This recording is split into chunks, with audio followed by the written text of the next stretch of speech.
네, 안녕하세요. 오늘 청택시 지속가능발전대학 6강, 7강을 진행을 했습니다. 6강은 SDG와 사회적 경제 함께 만드는 마을, 함께 누리는 삶 관련되어서 우리 김성균 박사님 말씀 들었고요. 그 다음에 7강은 SDG와 다문화 공생 마을 만들기 해서 우리 홍교 박사님 얘기를 들었습니다. 지금 결국은 우리가 11번 목표죠. 지속 가능한 도시와 공동체 안에서 결국은 8번 목표 양질의 일자리와 경제 성장을 연결시키는 것이고요. 6강 강의는 8번뿐만이 아니라 12번 지속 가능한 생산과 소비도 연결되어 있다고 생각이 됩니다. 이렇게 해서 두 분 강의를 이제 모셔서 들었고요. 오늘 참석하신 또 토론이나 좌담회에 참석하신 두 분을 소개시켜 드리겠는데요. 우리 평택시 이웃분쟁 조정센터의 이명 사무국장님 모셨고요. 그 다음에 평택시 사회적 경제 마을공동체 지원센터의 이성빈 팀장님 모셨습니다. 저희가 항상 시간이 부족해요. 그래서 강의도 듣고 또 토론도 조금 나눠야 되는 관계인데도 시간이 좀 부족합니다. 그래서 빠르게 좀 질문을 좀 드리도록 하겠습니다. 우리 결국은 이 평택사회가 다문화 사회인 것도 틀림이 없고, 그 다음에 지역적인 차이도 좀 있고, 그 다음에 미군 포함해서 다양한 문화와 구성원들이 이제 존재하게 되고, 이러한 공동체가 평택이라는 공동체가 결국은 공동의 가치라고 얘기할 수 있는 이 SDG 17개 목표를 실현하기 위해서 노력들을 하고, 그 다음에 최종 목표는 결국은 평택의 행복한 삶의 도시를 만들어 나가는 최종의 목표라고 볼 수 있습니다. 그런데 이 공동체들이 공동의 목표를 달성하기 위해서 서로 상호작용하고 협력하기는 하지만 결국은 갈등이라는 것은 불가피하다 이렇게 생각이 됩니다. 그래서 우리 국장님, 사무국장님, 우리 평택의 입장에서 봤을 때 불가피한 갈등이나 이런 것들이 조금 포괄적으로 어떤 것들이 좀 존재하는지, 그 다음에 이런 것들이 갈등이 좀 통합적으로 관리된다든가 아니면 해결이 좀 잘 돼야 우리 평택의 공동체가 좋은 도시로다가 나갈 수 있을 텐데, 그래서 이 전체적인 평택 공동체의 갈등, 또 이것과 관련된 어찌하면 좀 이런 갈등을 해소시킬 수 있는지 좀 말씀을 해주시면 좋겠습니다. 갈등이 좀 네, 처음이라서요. 안녕하세요. 네, 좀 급속하게 변화하는 사회잖아요. 이런 변화 속에서 좀 서로가 다른 이해관계 속에 우리가 살고 있습니다. 특히 평택은 많은 개발과 지금 많은 변화들 속에서 함께하고 있는데요. 이런 갈등들이 많은데 이런 다양한 갈등 속에서는 또 이 또한 모든 개개인에게 다양한 의미로 또 존재하기도 합니다. 이 갈등은 꼭 불필요한 그 기능보다는 순기능과 역기능적인 요소들도 많은데요. 이 과정을 통해서 서로 상대에 대해서 인정하고 수용하는 이런 사회적 유대감을 높여주는 이런 관계가 또 지속이 되기도 하고요. 이로 인해서 이제 사회 통합을 이루면서 서로 간에 좀 이렇게 유대감과 이렇게 사회 통합을 이루는데 좀 도움이 된다고 볼 수 있습니다. 그래서 갈등의 기능으로 저희 평택시 이웃분쟁 그 조정센터에서는요, 당사자 간에 좀 문제를 해결할 수 있도록 저희가 지원을 좀 하고 있고요. 제일 중요한 거는 주민 스스로 그리고 우리 개인 스스로가 자발적인 화해 역량을 키울 수 있도록 좀 지원을 하고 있습니다. 그래서 그 이웃분쟁 조정인이라는 그 갈등관리 양성교육을 진행을 하고 있고요. 이분들이 마을에서 이렇게 활동하실 수 있도록 소통방이라는 곳에서 이렇게 갈등에 대한 예방 차원에서 이렇게 좀 지원할 수 있는 방법들을 다양하게 저희가 진행을 하고 있습니다. 결국에는 모든 활동들이 좀 공동체 회복 그 운동 차원에서 예방적 차원에서 저희가 이런 센터의 기능이나 마을의 기능이 할 수 있도록 지원하는 데 좀 중점을 두고 있고요. 그래서 스스로 어쨌든 자발적으로 해결하는 문제의 관점을 해결할 수 있는 그런 기회를 가질 수 있도록 지원을 하고 있습니다. 네, 감사합니다. 국장님 감사합니다. 다음 질문은 우리 이성균 팀장님 함께 한번 드릴게요. 결국은 우리가 지속 가능한 생산과 소비, 그 다음에 일자리 차원에서 보면 예, 기업 중심의 생산과 소비, 그 다음에 정부 주도의 어떤 경제적인 활동들이 이루어질 수 있을 텐데, 지금 이런 것들이 사실은 사회가 발전이 되면서 문제점들이 더 많이 발생이 되고 있는 상황에서 또 다른 대안일 수 있는 게 사회적 경제 부분인 것 같아요. 그래서 저희 평택시도 사회적 경제 부분의 어떤 그 활성화, 그 다음에 실현을 위해서 센터에서도 많이 노력을 하고 계신데, 다만 우리 조금 아쉬움도 있을 것 같고요. 그래서 우리 평택시에서 하고 있는 사회적 경제와 관련된 활성화, 그러면서 좀 되고 있는 방향성이나 잘 되고 있는 것들을 조금 말씀을 해주시고, 그렇지만 좀 아쉬운 점이 있다거나 아니면 앞으로 어떻게 좀 사회적 경제의 실현을 위해서 어떻게 좀 했으면 좋겠다라는 대안이나 이런 것들을 좀 말씀을 해주시면 감사하겠습니다. 우리 이성빈 팀장님. 예, 평택시 사회적경제마을공동체 지원센터의 사회적경제팀장 맡고 있는 이성빈입니다. 예, 먼저 그 평택시 사회적경제 현황에 대해서 잠깐 말씀드리면요. 현재 172개 사회적 경제 조직이 있습니다. 그 중에 사회적 기업이 9개, 예비 사회적 기업이 9개에서 18개고요. 마을이 예비 포함해서 마을 기업이 10개, 협동조합이 사회적 협동조합이 17개, 일반 협동조합 122개 해서 139개, 자활 기업이 5개 이렇게 해서 총 112개가 있고요. 이게 그 비교를 해보면 작년 6월 기준으로 보면 평택시가 이제 인구 10만 명당 대비를 하면 31개 시군 중에 24등을 했었습니다. 규모로 보면. 근데 지금은 이제 1년이 좀 더 지나서 이건 좀 더 지켜봐야 될 것 같고요.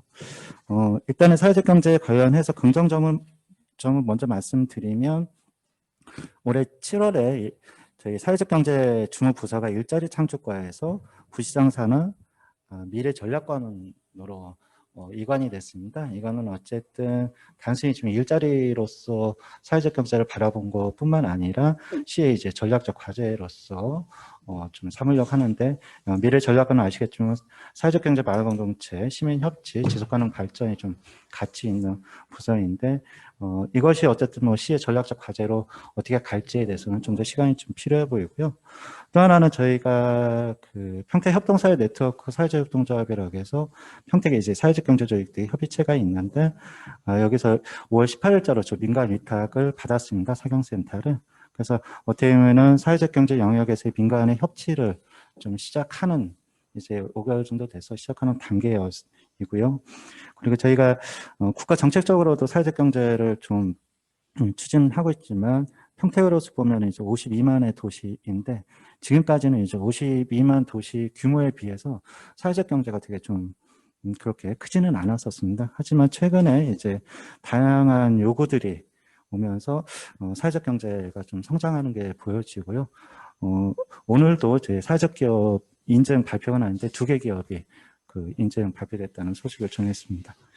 좀 아쉬운 점이라고 하면은 사회적 경제가 잘 되고 있는 곳들은 인구도 많지만은 뭐 성남이나 수원, 고양, 화성처럼 인구도 많지만 다양한 좀 사회적 경제 활성화 정책들을 펼치고 있습니다. 특히 이제 성남 같은 데는 성남 시민기업이라고 하는 형태를 가지고서 전국적으로 공공기관 우선구매 1위를 계속 하고 있고, 화성 같은 경우는 신도시 개발 자금을 가지고 사회적 경제 기금 600억을 조성을 했었습니다.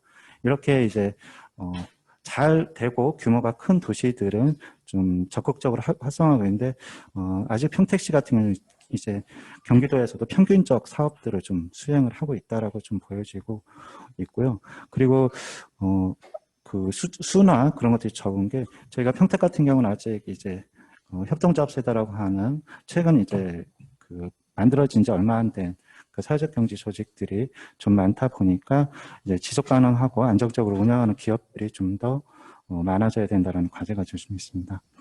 활성화에 대해서 고민을 해보면 말씀드린 대로 이제 저희 도시 규모에 비해서 기업 수도 좀 적고 분야도 다양하지 못합니다. 그래서 어쨌든 이제 그 시민들의 요구에 맞는 그런 기업과 분야들이 좀 많이 창업이 돼야 될 거라 생각하고요. 근데 창업만 돼서 될 문제는 아니고, 결국 요새 많이 들어오는 기업들은 이제 공공기관 우선구매라고 하는 정부 정책에 따라서 오신 분들이 많아요. 그 얘기는 어쩌면 이제 제품을 만들었는데 팔려야 되거든요. 팔린다고 했을 때 판로 개척이 상당히 중요합니다. 그 중에 한 축이 공공기관입니다. 근데 공공용 우선규모가 작년에 했을 때 31개 시군 중에 29인가 30인가 해서 하위권이었습니다. 근데 이제 시청 관계자분하고 말씀을 해보면 저희가 아직 그렇게 다양한 분야가 없다라는 말씀들 하시고 그런 좀 한계들이 있어서 어쨌든 이제 공공용 우선구매 활성화를 위해서 다양한 분야들의 좀 사회적 경제 기업들이 진출해야겠다는 생각이 들고요. 그 다음에 이제 민간 협력이 좀 정착이 좀 돼야 될 것 같아요. 이제 저희도 민간 위탁 발행 지 5개월밖에 되진 않았지만 결국 이제 관의 역할, 민의 역할을 가지고 그 민간이 잘 협력을 했을 때 사회적 경제가 뭐 관 주도나 특정 주도가 아니라 같이 발전할 수 있을 거라는 생각이 들고 또 하나는 이제 그 평택 협동사회 네트워크 차원에서도 사회적 경제기금 3천만 원 자조기금을 마련했었는데 사회적 경제가 어쨌든 이제 활성화가 되려면 사회적 금융에 대한 논의가 지역적 차원에서도 좀 일어나야 된다고 생각을 합니다. 특히나 이제 코로나19 때문에 기업들이 이제 경영이나 운전자금에 대한 문제들이 상당히 심각했을 때 지역에 있어서 이게 사회적 금융의 역할이 좀 더 좀 제기가 될 거라고 생각하고요. 그 다음에 이제 마을 공동체나 사회적 경제 기업의 입장에서 보면 민간의 입장에서도 그 미니 네트워크나 서로 교류들이 그렇게 원활하지 않다라는 느낌들이 있습니다.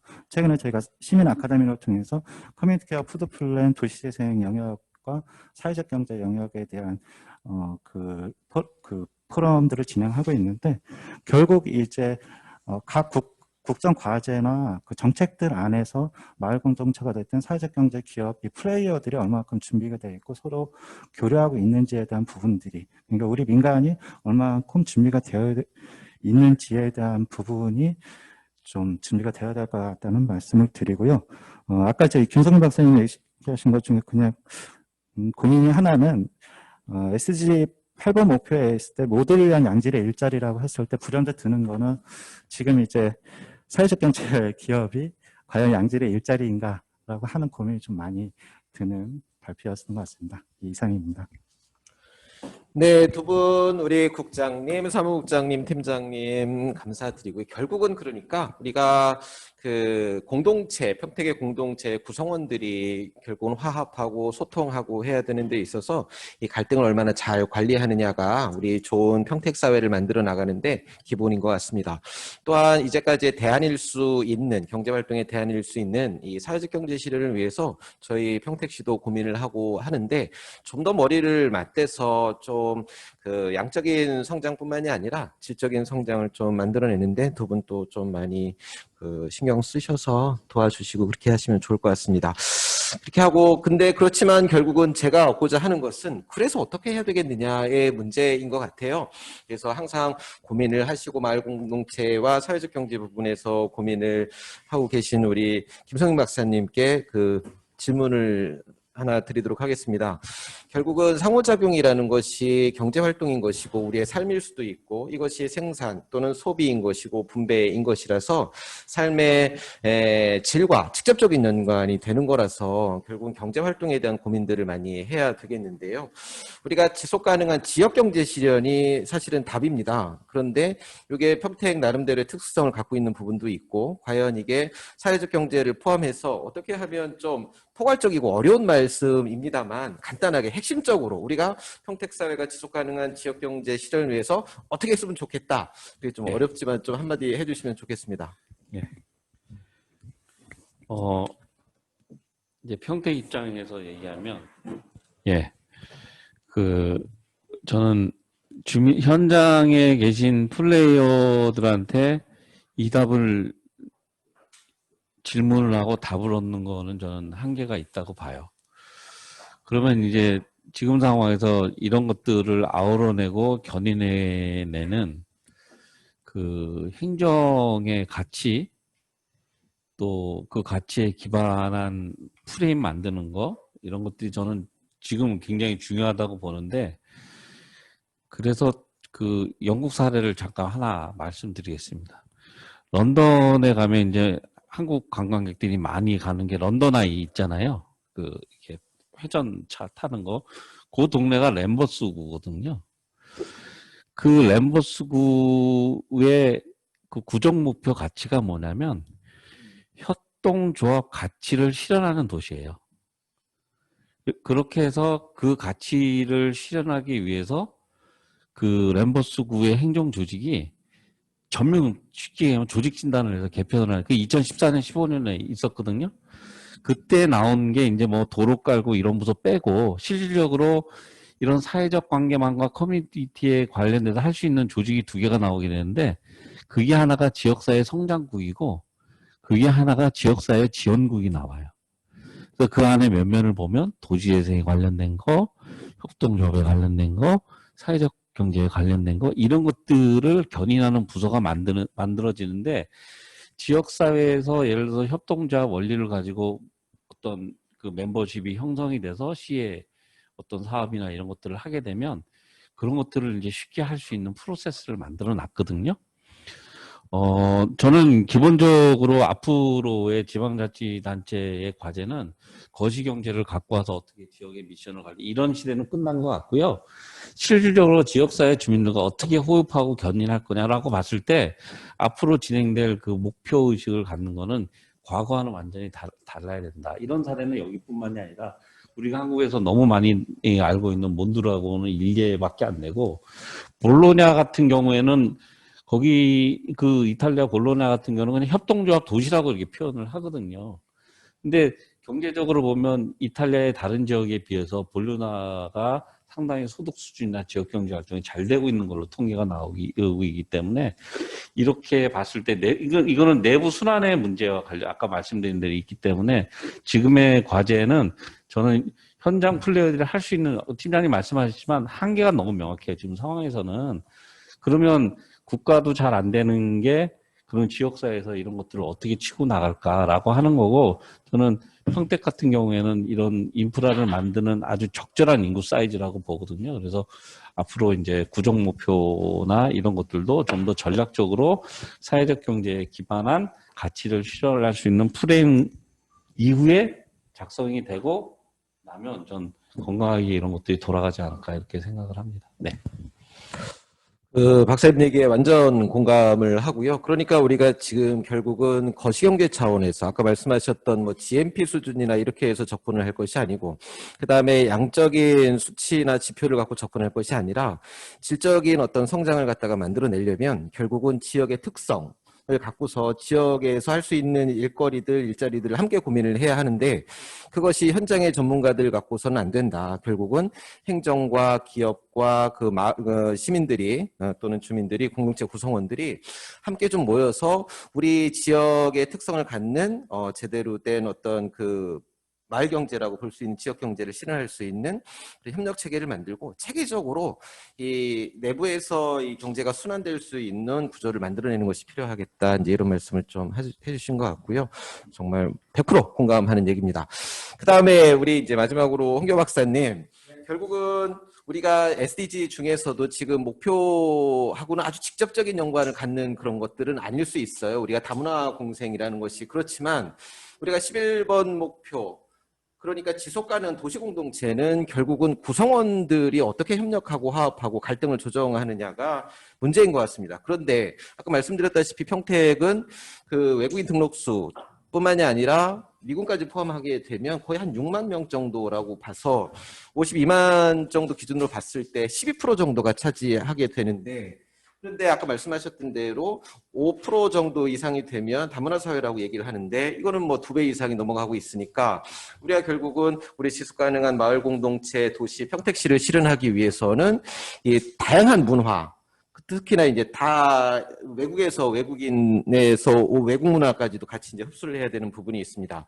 우리 평택대학교에서도 강의를 해주시고 다문화 측면에서도 계속 고민을 해오시고 해외에서도 많이 고민을 하시면서 공부도 하셨는데 한마디로 우리 어떻게 하면 이 다양한 문화 특히나 외국인들을 갖다가 포함해서 공생할 수 있는 프로그램들이 어떤 게 조금 있을 수 있는지 특히나 평택에서 좀 실현할 수 있는 어떤 화합 프로그램들 그다음에 문화를 인정하고 함께 협력하면서 살아나갈 수 있는 어울려서 살아나갈 수 있는 사회를 실현하기 위해서 이 다문화 사회를 좀 어떻게 좀 실현시킬 수 있을까 해답을 조금 주시면 어떤 게 있을까요? 네, 결국은 마을에서 답이 있는 것 같아요. 마을에서 답이 있는 것 같고요. 마을에 보시면 외국인 주민들이 기존에 그들만의 공동체를 다 가지고 있습니다. 국가별 공동체를 다 가지고 있기 때문에 이런 공동체와 그 선주민, 우리 같은 선주민들이 가지고 있는 마을 공동체 구성원들이 일단 만나야 됩니다. 만나서 함께 대화하고 토론하고 서로의 그 차이도 인정하면서 그 공통의 어떤 공동 분모를 찾아가는 노력들이 지역 사회에서 좀 구체적으로 좀 해야 된다고 생각을 하고요.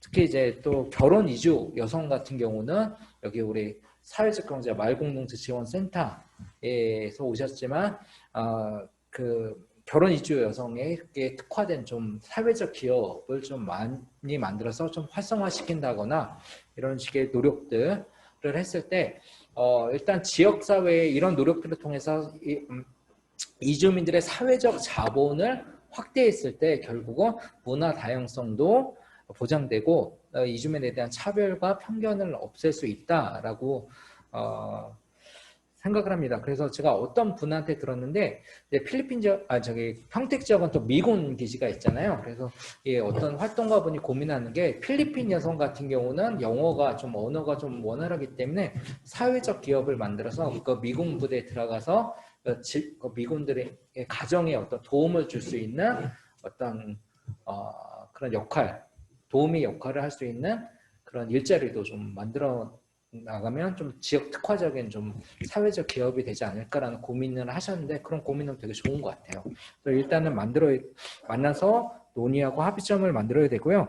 무엇보다도 외국인 주민들이 그 외국인 정책 관련을 논의하는 과정에서 반드시 참여를 보장해야 됩니다. 참여를 보장을 통해서 이주민의 당사자성을 보장하는 노력들이 필요하고요.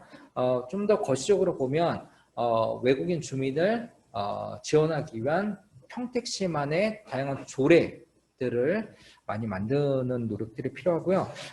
이런 조례 플러스 문화 다양성과 다문화 감성을 높일 수 있는 다양한 인식 개선 프로그램을 만들어서 현장에서 지역사회에서 실천해 나갔을 때 정말 아까 말씀드렸던 주민권이 보장될 수 있다고 생각합니다. 그리고 문화 다양성도 보장될 수 있다고 생각합니다.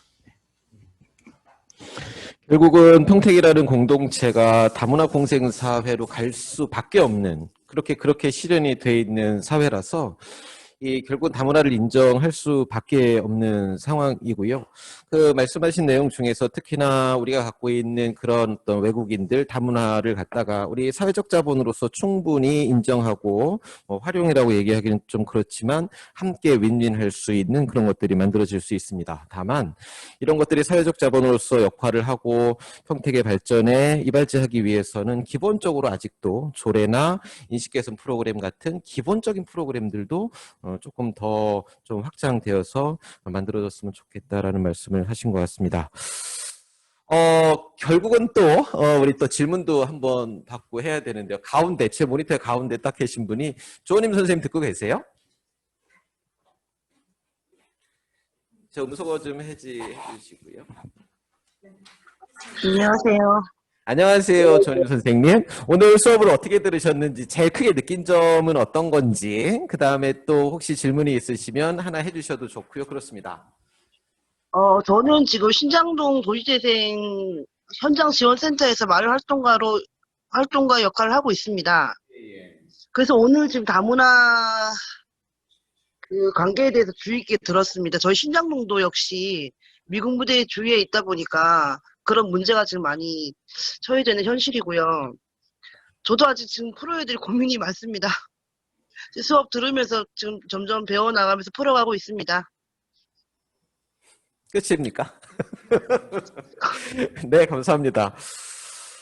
우리 지난번에 공영 전 시장님 답변을 하시다가 잘 안 됐는데요. 오늘 수업 어떻게 들으셨는지, 특히나 이 예전에서 추구했던 신성장 경제 신도시를 추구하셨던 우리 시장님, 앞으로 우리 경제 부분에 있어서는 평택시가 좀 어떻게 됐으면 좋겠고 하는 바람이나 이런 것들을 좀 간단하게 한 말씀 해주시죠.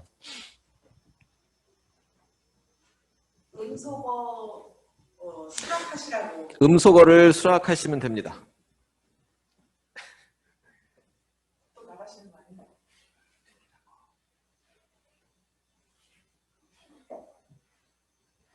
여기서 해드리면 되는 거 아니에요? 음소거 요청을 하면 그쪽에서 수락을 해야 돼요. 음소거 마이크하고 빨간 거를 해제하셔야 됩니다. 예, 됐습니다. 됐다.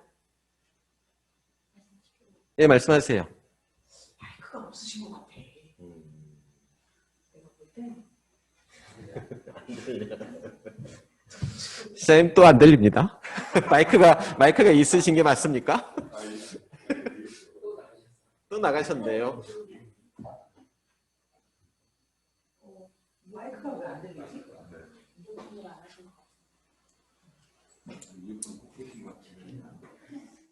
이어폰이 마이크 기능이 안 되는 것 같아요. 일반 이어폰은.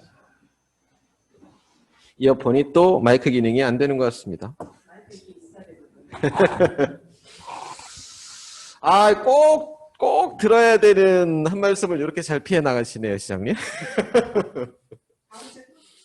다음 주에 뵙도록 하겠습니다. 그 다음에 또 오늘은 꼭 내가 한마디 해야 되겠다 하시는 분 있으시면 뭐 참여를 하셔도 되겠습니다. 끝나셨어요? 우리 저기 주성 선생님 들리세요? 주성 선생님? 네. 알겠습니다. 그러면 오늘 강의와 6, 7강 강의와 간담회는 요것으로 마치도록 하겠고요. 항상 핵심은 뭐냐면 우리 SDG 목표와 연결을 지어서 좀 고민하시고 사고하시는 게 필요합니다. 그래서 우리는 11번 목표를 중심으로 해서 결국은 지속가능한 도시와 우리 평택 공동체를 위해서 중요한 이슈들이 많이 있을 수 있는데 그중에서는 특히나 오늘은 양질의 일자리 경제성장과 관련된 8번 목표, 그 다음에 이것이 결국은 지속가능한 생산과 도시와 생산과 소비와 연결이 되기 때문에 12번 목표를, 그러니까 이 11번 목표 안에 8번과 12번을 담았다 이렇게 생각하시면 되겠고요. 기본적으로 구성원들에 대한 그 참여, 그 다음에 인정, 그 다음에 통합 이런 것들을 이끌어내는 데 있어서 평택 나름대로의 특징일 수 있는 다문화 사회를 반드시 이슈로 가져가야 가는 것은 틀림이 없다라는 생각이 들고, 그러다 보니까 우리가 결국은 인식부터 함께 만들어가는 다문화 사회에서의 공생 부분을 여러분들도 함께 고민해 주셨으면 좋겠습니다. 그래서 우리가 오늘 6, 7강 강의는 이것으로 마치도록 하고요. 한번 조금씩 고민을 한번 해주시면 좋겠습니다. 오늘 대단히 수고 많으셨고요. 다음 주에 또 뵙도록 하겠습니다. 수고들 많으셨습니다. 감사합니다. 네, 이상으로 마치도록 하겠습니다. 다시 한번 반짝이 박수로 감사의 말씀 전하겠습니다. 수고 많으셨습니다. 자, 안내 말씀 드리겠습니다. 정리하는 동안 다음 주 화요일 같은 시간에 뵙도록 하겠고요.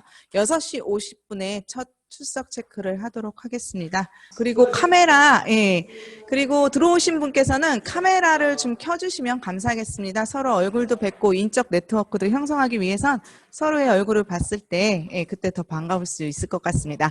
자, 이상으로 모두 지속가능 발전 대학을 마치도록 하겠습니다. 수고 많으셨습니다. 감사합니다.